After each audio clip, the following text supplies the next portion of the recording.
Você só se lembra do seguro quando já é tarde demais? Não arrisque. Eu sou o Edson Souza, corretor de seguros e atuo nesse mercado desde 2006. Protejo o que é importante para você, seu carro, a sua casa, seguro de condomínios, seguro de vida, seguro de frotas e ainda consórcios, que são soluções personalizadas e adequadas para cada perfil de cliente e para cada demanda. Nós atendemos cliente em todo o Brasil, com agilidade, com transparência, com atendimento de verdade, de pessoa para pessoa. Faça parte do time de clientes da Global Core Seguros. Seguro de verdade é estar com a gente.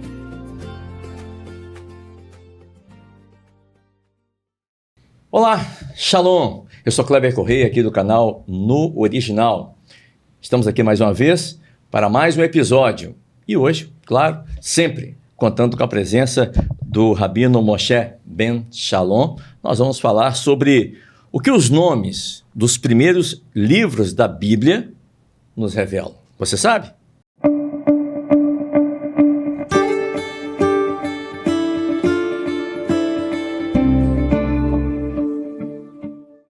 Hoje vamos falar sobre os nomes dos primeiros 5 livros da Bíblia nos revelam, também conhecido como Pentateuco.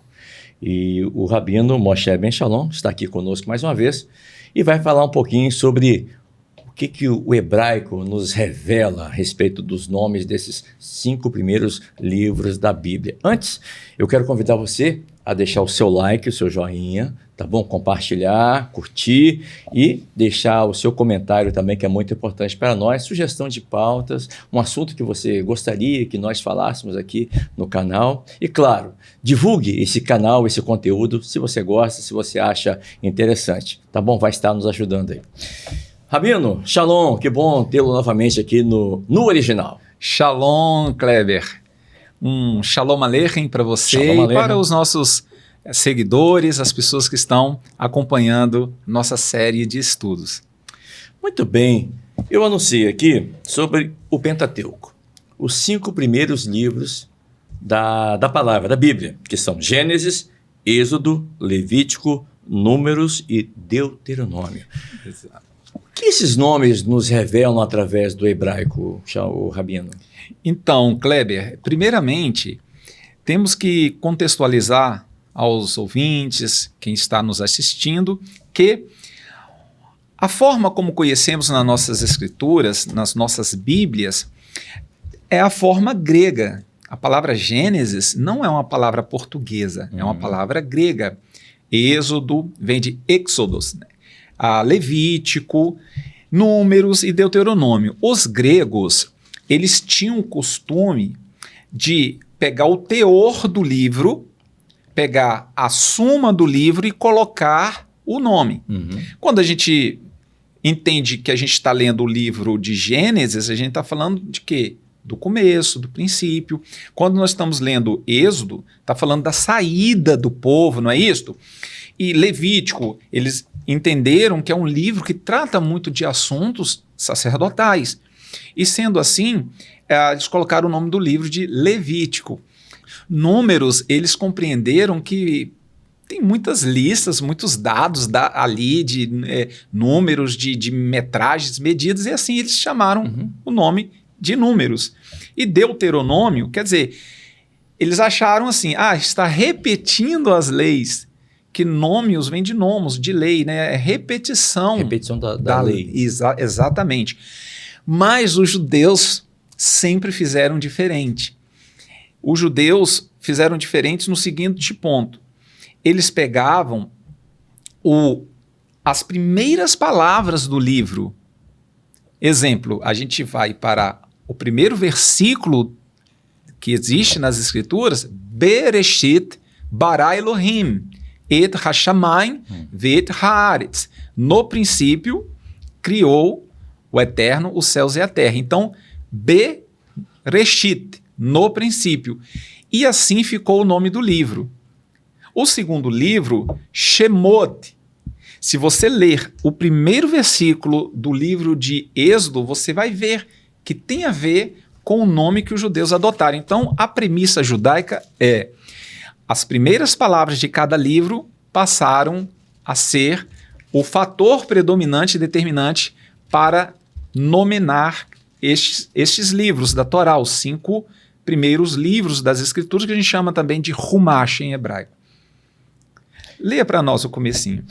Êxodo capítulo 1, verso 1, diz assim: estes, pois, são os nomes dos filhos de Israel que entraram no Egito com Jacó, cada um entrou com a sua casa. Estes são os nomes, então passou a ser Shemot. Shemot é nomes, assim como Shem é nome. E Shemot é plural, então assim, estes são os nomes. Pronto, passou a se chamar nomes. Parece que não tem muito sentido, mas a gente vai descobrir que há um código. Nada no hebraico é por acaso. Claro. A gente vai ler um texto e a gente vai ver que estes livros traduzidos, porque o que está na nossa palavra não é uma tradução, está tudo em grego. Mas se nós traduzirmos do hebraico, nós vamos entender aí o plano da redenção na vida de muitos patriarcas, no povo de Israel, na vida do próprio Yeshua, o Messias, o Cordeiro, o Salvador, e que está na nossa própria vida também. É uma questão que sempre se repete. E é muito profundo isto. E assim, se você for ler o livro de, por exemplo, Números, você vai ver que vai falar do deserto, que o Eterno, né, chamou o povo ao deserto. E aí ficou Bemidbar, no deserto, o nome do livro. Leia por nós, por Números capítulo 1, verso 1 diz assim: falou mais o Senhor a Moisés no deserto do Sinai, na tenda da congregação. Deserto. Então o livro se chama deserto. O judeu ele compreende assim, deserto, vamos ler o deserto.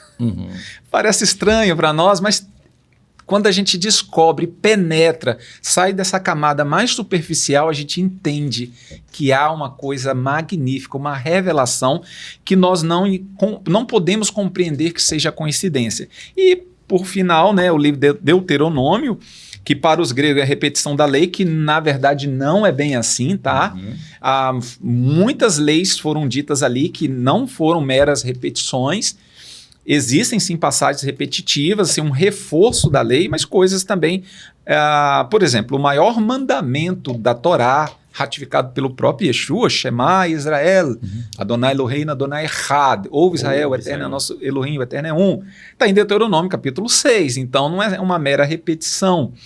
Pois bem, os judeus eles compreendem como Devarim. Então vamos lá. Deuteronômio, capítulo 1, verso 1, diz assim: estas são as palavras que Moisés falou a todos Israel. As palavras, davar é palavra, devarim, palavras. Então, o judeu ele fala assim, compreende na sua língua hebraica. Vamos ler o livro das palavras. E aí, se nós juntarmos Bereshit, no princípio, Shemot, nomes, Vaikra, e chamou, não é Levítico, no hebraico é Echamou. Bemidbar, no deserto. Devarim, palavras. Se a gente organizar essas 5 palavras, Kleber, nós vamos ter, no princípio, ele deu o nome, Echamou para o deserto e deu a palavra. Olha que coisa linda. Coisa linda, né? São essas coisas que o hebraico nos trazem. E o judeu, ele compreende assim. Nós estudamos o hebraico em 4 níveis de interpretação. O primeiro se chama Pshat, simples, literal, o famoso ao pé da letra. Certo. O segundo nível é o Remes, que seria o ponto de vista mais, como que eu vou dizer em português? Simbólico. Sim. Simbólico. Uma simbologia. Exatamente. Metáfora, por simbologia. O terceiro nível, nós temos o drash, ou drachá. Quando um judeu ele faz Quando o judeu faz correlacionamento de textos, que nós chamamos de hermenêutica. A gente fala que estamos fazendo uma midrash. Então eles fazem midrashim, que vem de drachá, é o terceiro nível que, como eu disse, correlacionamento de textos. Certo. E o último nível, que é o sod, oculto. Então são 4 níveis. Lembrando que aquilo que está oculto não tem a ver com o ocultismo, a prática deliberada de ocultismo, mas aquilo que a maioria das pessoas não consegue enxergar. Então, o que está oculto no texto. E os judeus compreendem essas 4 etapas, esses 4 níveis. Como eu disse, são níveis, Kleber. Ou seja, o último nível, ele tem que falar o que o primeiro, na camada superior ali, primária. Ou seja, o Sod, ele tem que falar do que o Pshat confirmar. E não trazer uma revelação mirabolante distinta. Então, fazendo essa ressalva, né, deixando isso bem claro, nós vamos ver que o que nós vamos falando, que nós estamos vendo aqui no oculto, nós vamos ver acontecendo na vida de Abraão, de Isaac, na vida de Jacó, na vida de Yeshua, ou seja, o Sod confirmando o primário. Agora, interessante, Kleber, só mais uma coisinha.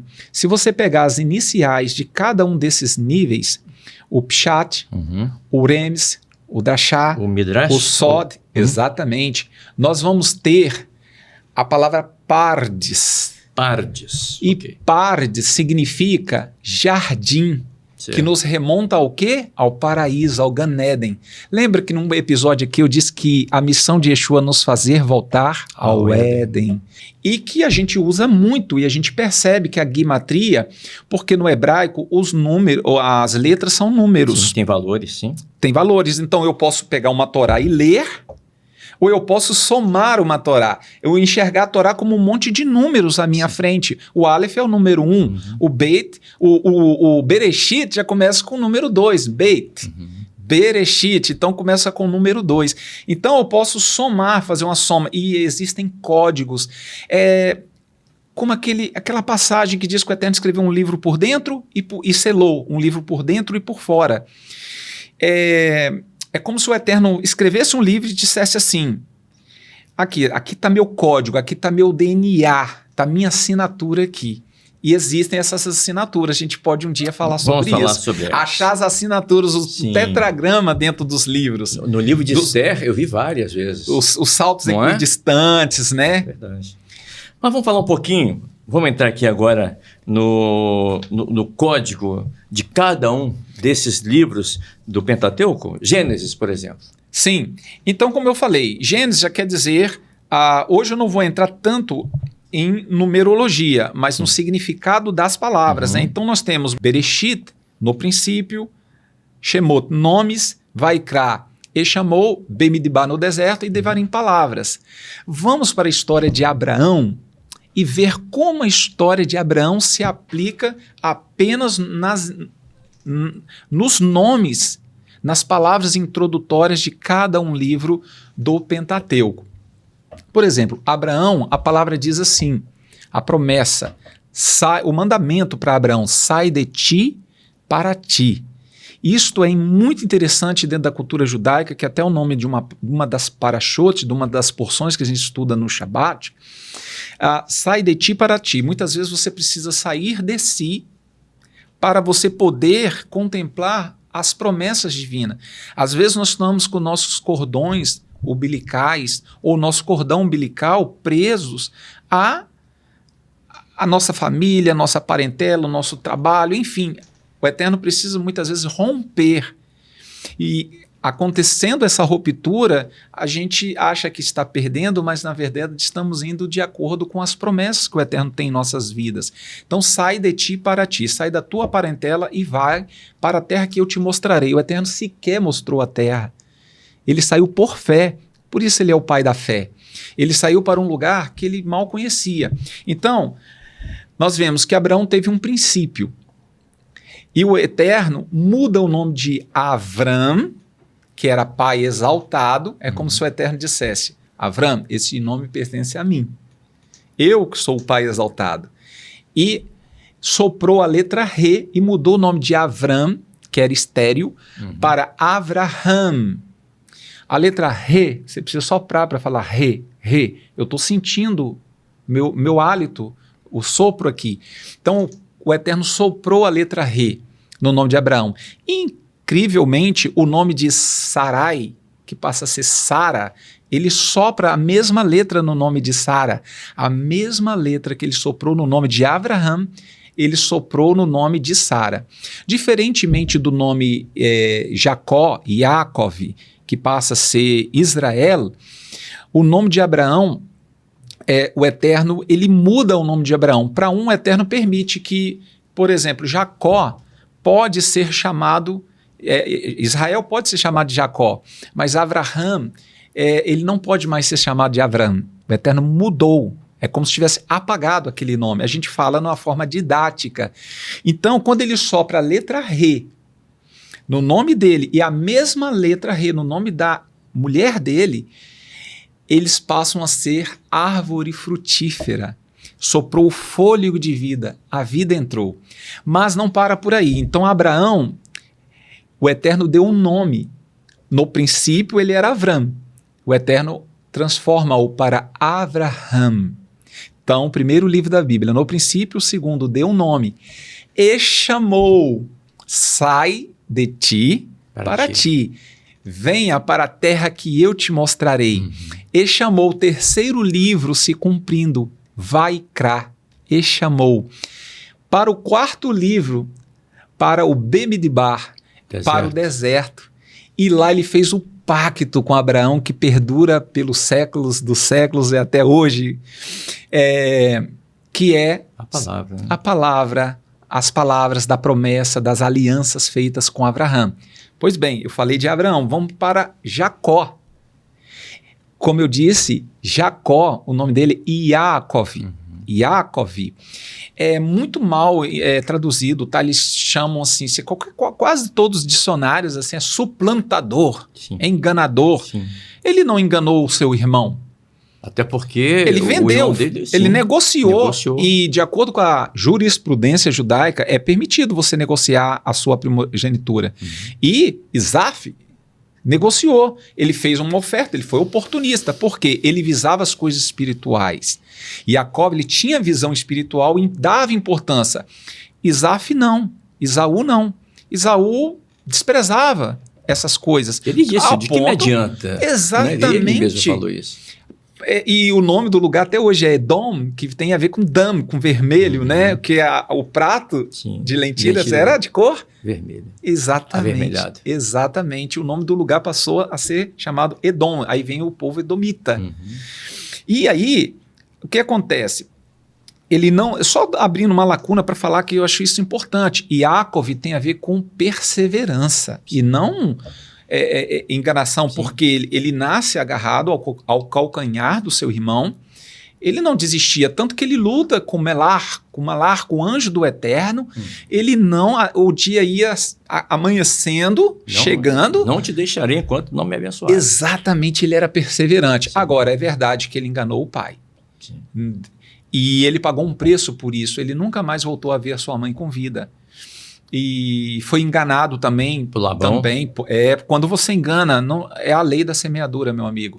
E ele foi muito enganado, mas contudo o Eterno com ele. Agora, o nome dele era Yaakov, aquele que apega ao calcanhar. É Kev, é calcanhar, né? Yaakov, ele teve... No princípio ele era Yaakov, apenas o queridinho da mãe, não é isso? O pai preferia o outro. Depois o Eterno troca o seu nome para Israel. A palavra completa de Israel seria aquele que luta com o Eterno e prevalece. Não é contra, é com. Com, exatamente. E aí, no princípio, ele ganha um nome de Yaakov para Israel. E o Eterno o chamou. Ele vai para o deserto. Né? Ele chama para o deserto. E no deserto, quando ele teve aquele sonho com a cabeça reclinada naquela pedra, o local que passou também a ganhar o nome, como se fosse a escadaria, o portal, né, de Elohim. E aí, os 5 livros da Torá, traduzidos para nós, dão exatamente o que aconteceu com Yaakov. No princípio era Yaakov, ele ganha um nome, ele é chamado para o deserto e lá o Eterno fez o pacto, deu as palavras. Vamos caminhar, agora vamos falar da nação judaica. Israel como um povo, eles eram os hebreus, que em hebraico Ivrim, o povo, que vem de Eber, ou Eber, traduzido na nossa Bíblia, ele quer dizer aquele que transita, o povo sem identidade. Uma tradução mais abrasileirada, o povo da além do rio, do outro lado do rio. Sim, também, né? mas aquele que transita, né? Então, assim, e falar da além do rio, né? Para além do Yarden, do Jordão, o ministério de Moshe termina no Jordão, Yarden, e de Yeshua começa exatamente onde... É coisa incrível, né? Pois bem, então Israel, Kleber, ele era apenas o povo hebreu, escravizado. Aí o Eterno troca o nome do povo para Israel, ou Israel, aportuguesado. Então, no princípio, eram os hebreus se tornaram Israel, o Eterno os chama de dentro do Egito, terceiro livro da Bíblia, Vaikra, e chamou, porque eles disseram assim, Moshe Avino, né, com Aharon, disseram a Faraó, Per-A, a forma Faraó é mais a forma judaica, né? Per-A. Falou a esse homem divino, que se intitulava divino, né? Chefe do grande e baixo Egito. Então, falou assim, olha, fomos convocados, o Eterno nos chamou, nos convocou a prestar uma adoração a Ele no deserto. Então, chamou para onde? Para o deserto. Para o deserto, para o quarto livro da Bíblia. E lá o Eterno fez o pacto no Monte Sinai, cujo outorgou a Torá ao povo de Israel. Então a gente percebe, Kleber, o plano da redenção acontecendo, estou citando apenas alguns, Abraão Isaac e o próprio Israel, mas eu queria mesmo falar de Yeshua. Vamos ver isso acontecendo com o próprio Mashiach, Yeshua, o nosso ungido. E aí eu peço, por gentileza, que você leia Marcos capítulo 1, versículo 1. Diz assim, princípio do Evangelho de Jesus Cristo, Filho de Deus. Olha, princípio das Beserot, das boas novas, né? De Yeshua HaMashiach ben Elohim, né? De Yeshua, o Messias, o ungido, filho de Elohim. Então nós já achamos o primeiro livro, logo no começo da história de Yeshua. O Evangelho já começa assim, Bereshit, no princípio das anunciações, das boas novas, né, de Yeshua. E logo após, nós vamos ler Mateus, ou Matitiarro, capítulo 1, versículo 21, nós vamos ver o segundo livro se completando aí. Sim. Diz, e ela lhe dará à luz a um filho, e lhe porás o nome de Jesus, porque ele salvará Yeshua. o seu povo. Exatamente, ele chamará Yeshua porque ele Yoshia, ele chamará salvação porque ele salvará, mas ele, no princípio, ele ganha um nome. O primeiro livro, Bereshit. O segundo, Shemot, nomes. Verdade. Então, nós estamos vendo aí. Se a gente caminhar, Kleber, e eu te peço, por gentileza, para ler Marcos, capítulo 1, versículo 12 e 13, nós vamos ver o terceiro livro se cumprindo no ministério do maior que já pisou na terra. E logo o Espírito o levou, o impeliu para o deserto. Ali esteve no deserto 40 dias, sendo provado por Satanás, e vivia entre as feras e os anjos o serviam. Aqui nós vemos, em ordem, o terceiro e quarto livro, porque o Espírito fez o quê? O impeliu, o chamou, o levou, justamente do terceiro para o quarto livro. E todas as respostas de Yeshua estavam balizadas no livro que se chama Deuteronômio, que em hebraico é Devarim, palavras. Ou seja, no princípio, Yeshua ganha um nome, é chamado ao deserto para combater com a palavra. Recebeu a palavra do Pai e usou todas as respostas. Nenhuma está fora do livro das palavras, que é Devarim. Vamos ler então Lucas 4, versículo 1. Vamos. Diz assim, e Jesus, cheio do Espírito Santo, voltou do Jordão e foi levado pelo Espírito ao deserto. Ele voltou ao Jordão. Sim, exatamente. E aqui, Devarim, palavras, diz assim: então o tentador, aproximando-se-lhe, disse: se és filho de Elohim, Ben Elohim, manda que essas pedras se transformem em pães. E Yeshua, porém, respondeu: está escrito, olha aí, é o que está no livro das palavras, não só de pão viverá o homem, mas de toda palavra que procede da boca de Elohim. E você percebe, Klebe, que esse padrão se repete 3 vezes. 3 vezes. Ele vai repetir isso em Deuteronômio, ele vai usar Deuteronômio 8:3, Deuteronômio, ratificando livro das palavras, combatendo com a palavra, usando o livro das palavras. Ele vai usar Deuteronômio 8:3 para falar a questão do desejo carnal, que era a fome, né? A questão do pão, nem só de pão. Ele vai falar acerca da vaidade, porque está escrito que ninguém pode ser tentado senão segundo seus próprios anseios, seus próprios desejos. Você não pode ser tentado naquilo que sua alma não deseja, entendeu, Kleber? E Yeshua desejava pão? Sim. A palavra diz, tendo fome. Aí o diabo vai, oferece o quê? Satã oferece pão. E Yeshua queria ser reconhecido como Ben Elohim, filho de Elohim. Claro, ele falou o tempo todo, eu sou filho de Elohim, eu sou filho de Elohim. Aí o diabo vai na vaidade, né? Por isso fala que ele foi provado em todas as coisas e nada pecou, nada transgrediu. E ele combate com Deuteronômio 6:16, quando ele fala para não tentar ao Senhor teu Elohim. E depois a questão, né, do poder humano, que Satanás usa também salmos, né? Dar a ordem que teus pés não se tropecem, não, né, em pedra alguma e tal. E Yeshua usou o livro de Deuteronômio das palavras para combater. Então, sobre o poder mundano, aqui o reino da terra, né, que é prometido, porque está escrito na Brit Hadashah, no Novo Testamento, que importa que ele reine. Hoje ele está sentado no trono do Pai, mas importa que ele se assente no trono de Davi. Está profetizado e diz assim, importa que ele reine. Então o diabo, sabendo disso, ele quer o reino e tentou antecipar. E a gente tem que tomar cuidado com as bandejas, Kleber. As bandejas, o inimigo, ele oferece, ele tenta antecipar coisas que o nosso coração deseja, mas fora do tempo e do propósito de Adonai. E se a gente observar, Satanás oferece a Jesus ali o reino sem cruz. Ele oferece. Exatamente. Olha, tudo eu te darei se prostrados me adorar. Ou seja... Veja bem, e ele é exigente. Ele quer uma adoração prostrada. Sim. Se prostrado, ele não quer só ser adorado, Exatamente. Ele quer uma adoração com prostração. E então, nas entrelinhas, ele está oferecendo o quê? O reino sem a cruz. Exatamente. Sem ele precisar de passar. Porque ali foi quando ele esmagou a cabeça da serpente, né? Ele precisava de verter o sangue, de pagar.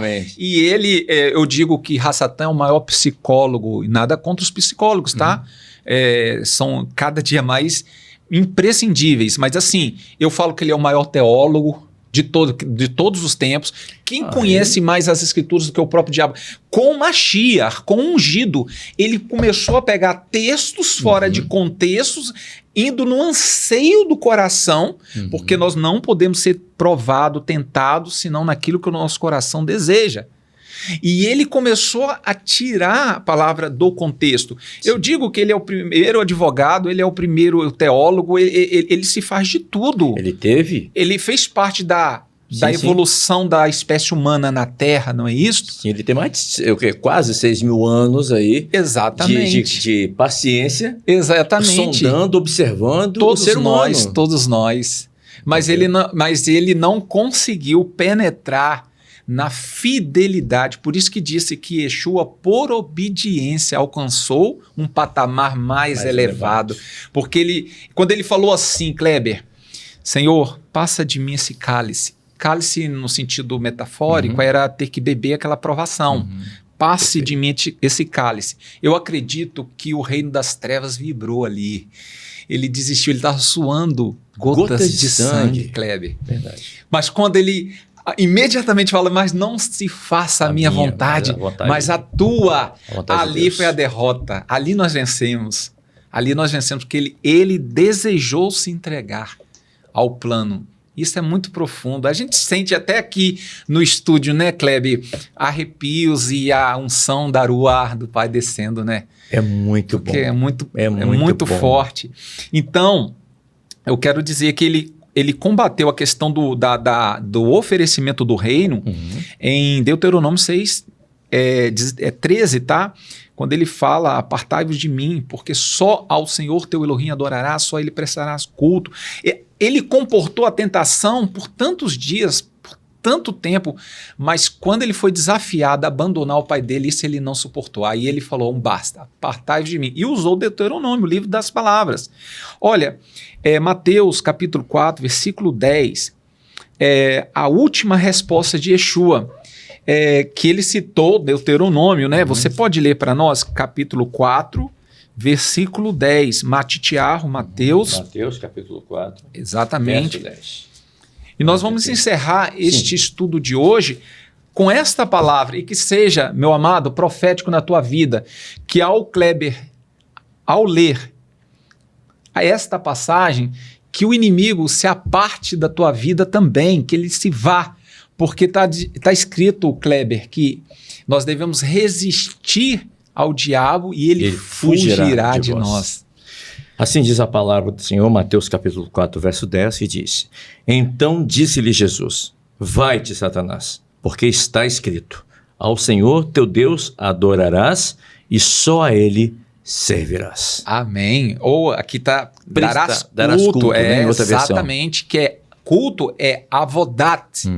Avodat é serviço a Elohim. Então, quando você está no templo, quando você está adorando, você está prestando um serviço ao Eterno. Assim como os sacerdotes eram comissionados por turnos de trabalho. É um trabalho, é um serviço, você é um soldado do exército celestial quando você está ligado, né? Tendo esse intercâmbio com o Pai. Conexão. E Yeshua, hoje nós não temos um sacerdote humano, mas nós temos o sumo sacerdote que está à destra do Eterno. E ele é o responsável para canalizar as nossas petições, nossas orações. Aleluia. Para com o Pai.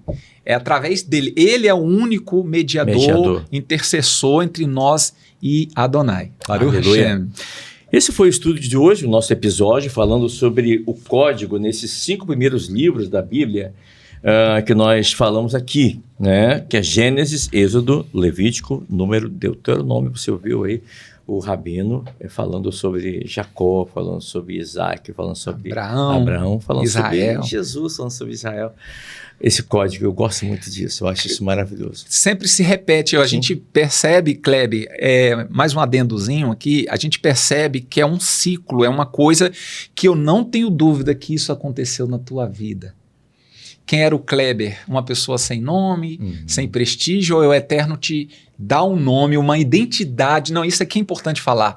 Meu amigo, o Eterno, você hoje pode estar com a vida destruída, todo derrotado, mas o Eterno, ele te dá um nome, uma identidade, ele já te deu, basta você prescrutar as escrituras que você vai se achar ali dentro, porque você não é o que as pessoas estão dizendo, você é o que o Mashiach, o que o ungido disse, e ele diz que nele você é mais que vencedor, então você não é só vencedor, você é mais do que vencedor, então ele vai te dar um nome, uma nova identidade no mundo espiritual, e ele vai te chamar, você vai ter um período de passar no deserto, talvez você já esteja no 4º livro, talvez você já ganhou um nome, já foi comissionado, talvez hoje você esteja passando o deserto, mas é no deserto que ele dá a palavra, Deuteronômio, Devarim.